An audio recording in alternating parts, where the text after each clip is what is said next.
জীবনের সবথেকে গুরুত্বপূর্ণ সিদ্ধান্তগুলো একা একা নিতে হয়। জীবনের সবথেকে কঠিন সময়ে কাউকে পাশে পাওয়া যায় না।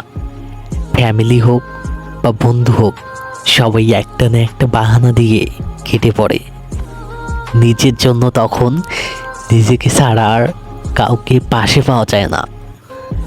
আমাদের অনেকের কষ্ট হয় অন্যের মনোযোগ আকর্ষণ করতে গিয়ে, অথচ যার মনোযোগ আকর্ষণ করার চেষ্টা করি সে হয়তো আমাদের লাইফে একটাও ইফেক্ট ফেলতে পারবে না, নিজের কোনো কাজেই আসবে না, উল্টা নিজের কিছু সময় এবং শ্রম নষ্ট হবে।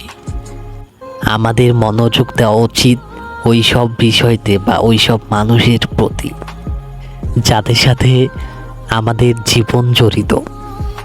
তৃতীয় ব্যক্তি কে কি ভাবলো না ভাবলো এগুলোতে কিচ্ছু যায় আসে না। আর একা চলতে শেখা মানুষগুলো এটা সবার আগে বুঝে যায়। যার সাহায্য দরকার তার দিকে সবার আগে হাত বাড়িয়ে দেয়, শুধু অপ্রয়োজনীয় জায়গায় নিজের সময় এবং শ্রম ব্যয় করে না।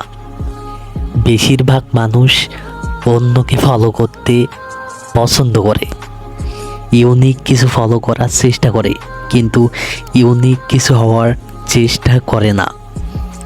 ইউনিক কিছু চেষ্টা করলে হয়তো একা হয়ে যেতে পারে, তারপরেও ইউনিক কিছু খুঁজে বের করতে হবে, তার পেছনে সময় দিতে হবে।